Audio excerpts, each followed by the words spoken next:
Good evening students. एक छोटा सा एफर्ट करोगे? वीडियो के जस्ट नीचे एक बटन आ रहा होगा सब्सक्राइब का, प्लीज क्लिक कर दें। वीडियो को स्टार्ट करते हैं।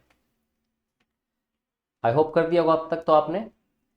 वेल, पीछे ऑलरेडी हम एक वीडियो कर चुके हैं फिल इन द ब्लैंक्स के ऊपर, जो आपको पता है कि सारे कॉम्पिटेटिव एग्जाम्स के लिए इंपॉर्टेंट है, स्पेशली बैंक के एग्जाम्स के लिए। आप देखना चाहें तो डिस्क्रिप्शन बॉक्स के अंदर लिंक गिवन है, इस वीडियो को आप देख सकते हैं, fill in the blanks part 1 को। आज उसी का पार्ट 2 हम करेंगे और 5 और क्वेश्चन सॉल्व करेंगे। तो आइए मेरे साथ मिलकर सॉल्व कीजिए इन क्वेश्चंस को और साथ साथ देखते रहो आपके कितने क्वेश्चंस ठीक होते हैं, और कमेंट बॉक्स में मुझे बताएंगे कितने क्वेश्चंस करेक्ट हुए out of 5।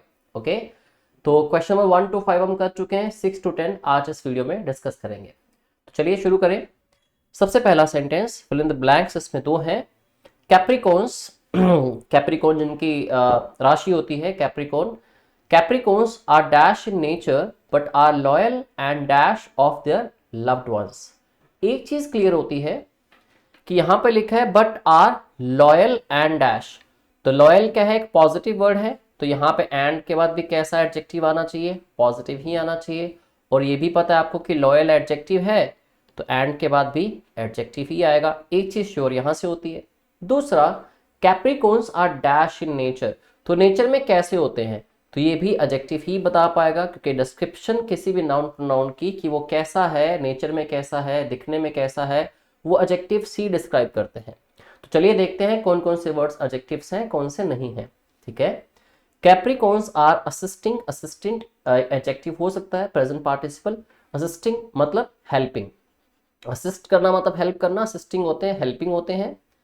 Capricorns are reserved, Capricorns are disturbances नहीं हो सकता, कैप्रिकॉन्स आर डिस्टर्ब्ड लिखा होता तो ठीक हो जाता। ठीक है, Capricorns are nature and nature बिल्कुल नहीं। Capricorns are consonance in nature नहीं, ये भी एक नाउन है। कॉन्सोनेंस का मतलब होता है अग्रीमेंट, तो Capricorns are not agreement with something in nature, right. तो अगर इतने सी चीज पे वर्क करें तो सी, डी और ई ऑप्शन निकल गए। कैप्रिकॉन्स आर असिस्टिंग मतलब हेल्पिंग होते हैं नेचर में, बट आर लॉयल, अब हेल्पिंग है तो उसके साथ लॉयल वर्ड आप सीख नहीं कर सकते। ठीक है, क्योंकि दोनों में यहाँ पे देखिए अगर बट लगा है तो यहाँ पे जो वर्ड होगा एडजेक्टिव, अगर वो भी पॉजिटिव होगा तो फिर बट क्यों लगा रहे हैं आप देखो ना, बट के बाद अगर पॉजिटिव वर्ड्स हैं तो बट के पहले वर्ड नेगेटिव होना चाहिए। ठीक है, नेगेटिव मतलब ये नहीं कि उसमें नॉट लिखा होगा, बट हाँ मीनिंग में नेगेटिव हो, थोड़ा नेगेटिव एक्सप्रेशन दे आपको, क्योंकि बट कॉन्ट्राडिक्शन क्रिएट करता है सेंटेंसेस में। तो हेल्पिंग तो एक पॉजिटिव वर्ड है। अब बी ऑप्शन के हिसाब से देखें तो कैप्रिकॉन्स थोड़े होते हैं जो रिजर्व्ड होते हैं, मतलब अपने आप में ज्यादा रहते हैं।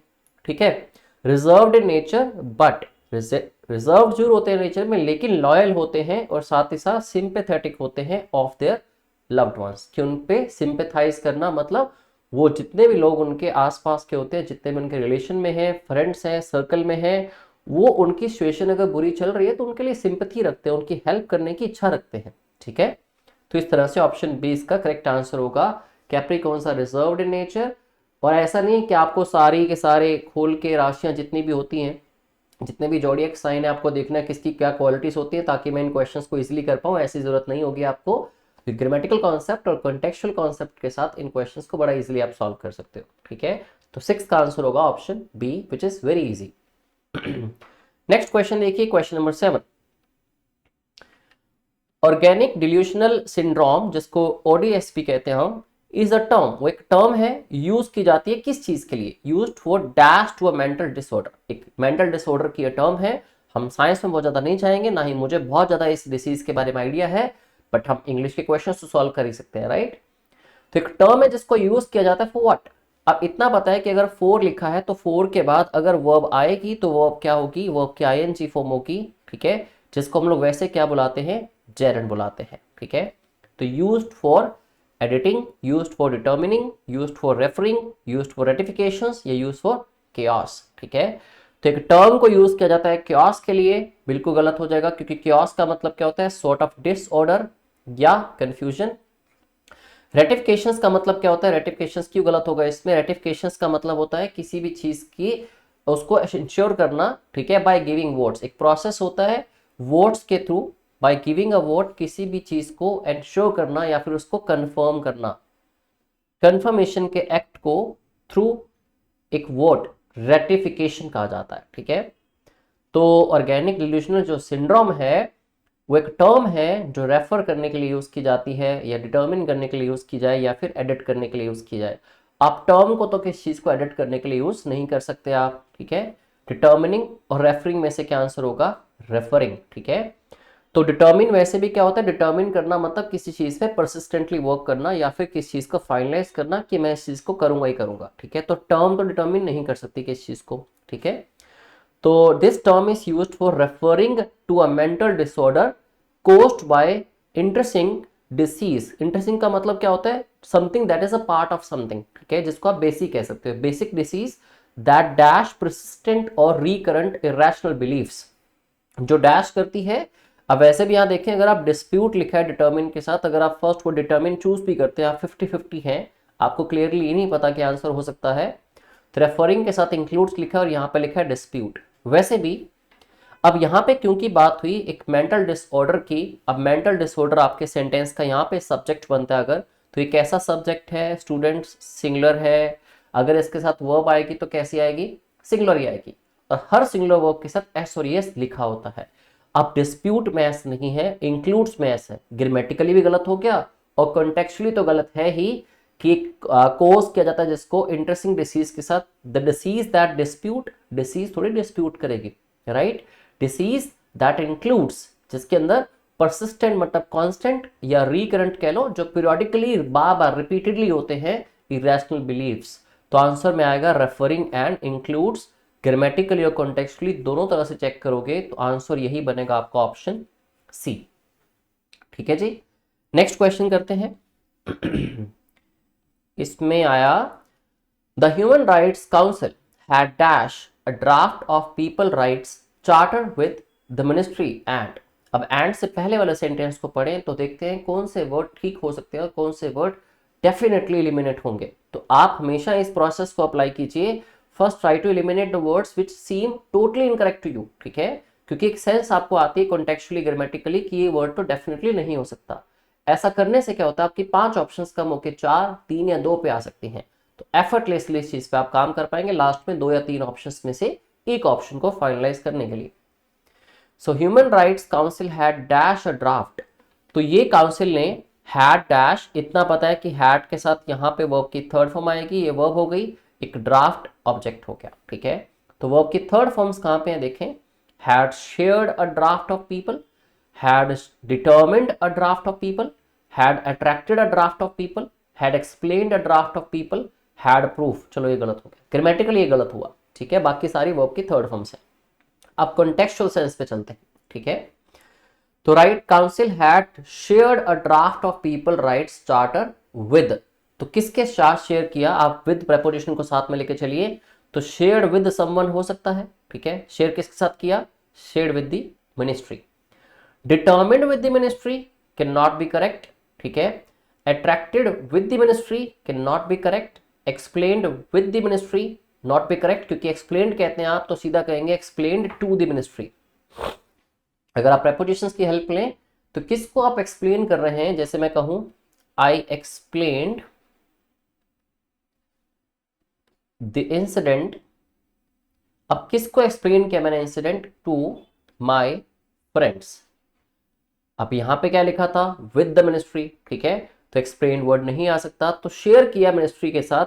मैं ग्रामेटिकल कॉन्सेप्ट्स पे जब गया या थोड़ा कॉन्टेक्चुअल कॉन्सेप्ट्स पे गया तो मेरे 4 ऑप्शन ही एलिमिनेट हो गए, ठीक है। तो एफर्टलेसली काम हो पाया। नेक्स्ट वर्ड तो अभी तक मैंने देखा भी नहीं है, येट आई एम श्योर कि आंसर यही आएगा। स्टिल इसको आप पूरी तरह से चेक भी करेंगे पढ़ के। तो shared a draft of people rights charter with the ministry and it was dash at the 5th meeting and it was discussed at the 5th meeting of the National Human Rights Commission। तो अगला sentence भी correct बन गया आपका। तो यहां पे word क्या आना चाहिए, डिस्कस्ड। एफर्टलेसली इन क्वेश्चंस को कैसे सॉल्व कर सकते हैं, try to use the approach that I am using while solving this questions and teaching you along, ठीक है। चलो जी नेक्स्ट क्वेश्चन देखते हैं। As soon as Ajinkya Rahane dash the catch to reduce West Indies to 3 down. अब उन्होंने जैसे ही catch को dash किया जिससे कि वेस्ट इंडीज जो थी वो 3 डाउन हो जाती, मतलब तीसरी विकेट होगी वो, ठीक है। अब इसमें कैच छोड़ा या कैच पकड़ा, जबकि लिखा तो है टू रिड्यूस वेस्ट इंडीज, मतलब कैच पकड़ा ही होगा। Kohli dash with the first pump before joining the rest of his teammates. तो as soon as Ajinkya Rahane launching the catch, no catch तो लॉन्च नहीं होगा। रिजेक्टिंग द कैच, रिजेक्टिंग भी नहीं होगा।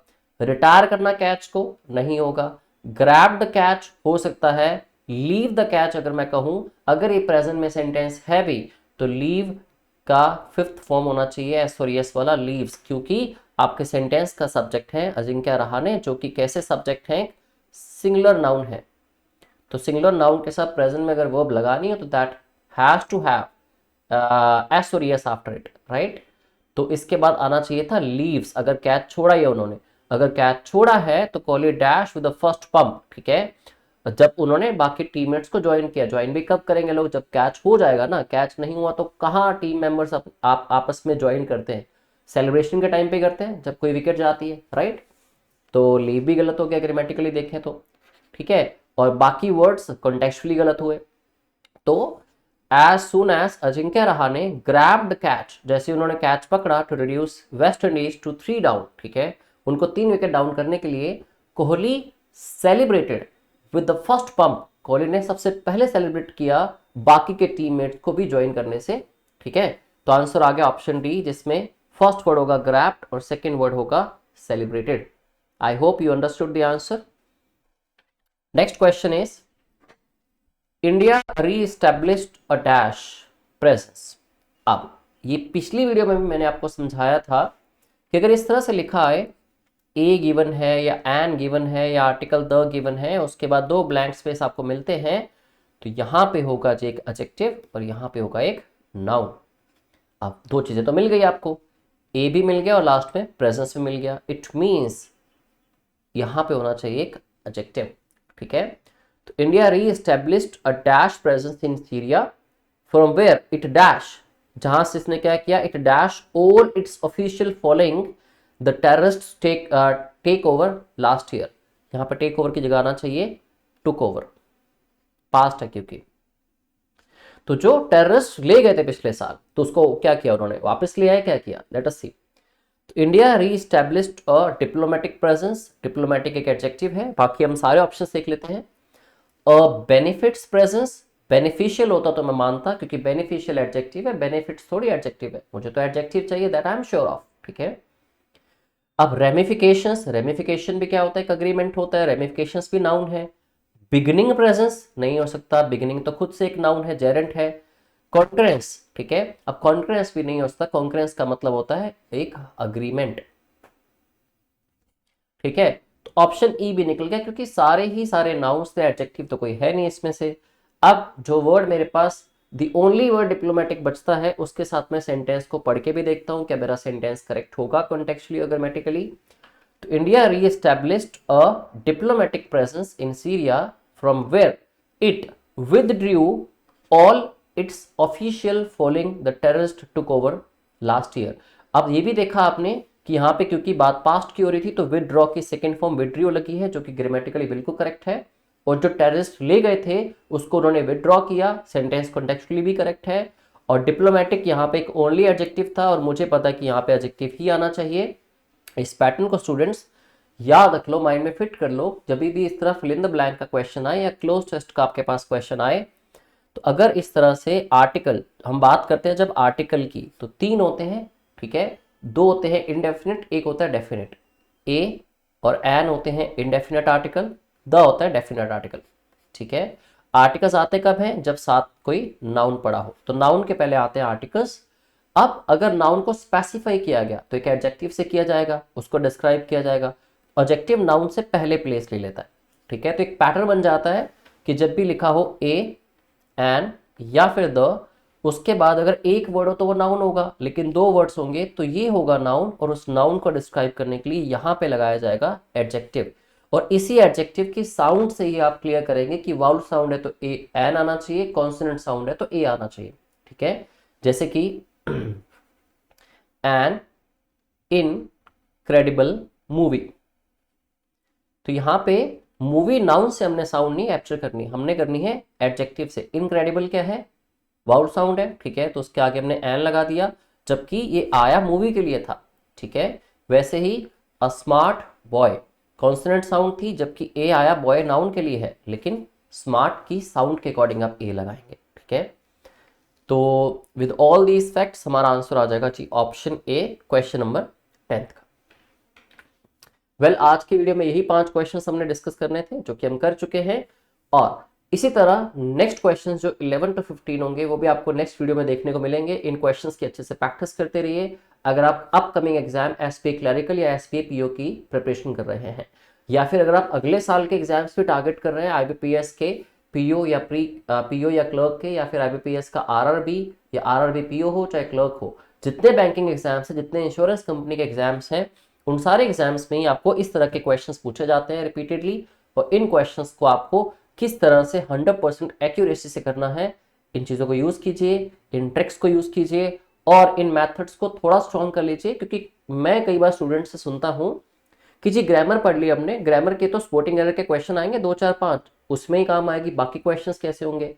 But you might have seen one thing कि जब मैं इन क्वेश्चंस को कर रहा हूँ तो किस तरह ग्रामर मेरी हेल्प कर रही है कुछ ऑप्शंस को एलिमिनेट करने में, और सेंटेंस को ग्रामेटिकली कॉन्टेक्चुअली दोनों तरह करेक्ट बना के कैसे मैं अपने सेंटेंस को 100% एक्यूरेसी से सॉल्व कर सकता हूँ। ठीक है, इसी तरह क्लोज टेस्ट के क्वेश्चंस भी होंगे जो हम अगली वीडियोस पर डिस्कस करेंगे। वेल आई नो आपने सब्सक्राइब बटन प्रेस कर दिया होगा। वीडियो अच्छा लगा हो तो फ्रेंड्स के साथ भी शेयर करें जो आपकी तरह ही प्रिपरेशन कर रहे हैं कॉम्पिटिटिव एग्जाम्स की। थैंक यू वेरी मच, मिलते हैं अगली वीडियो में।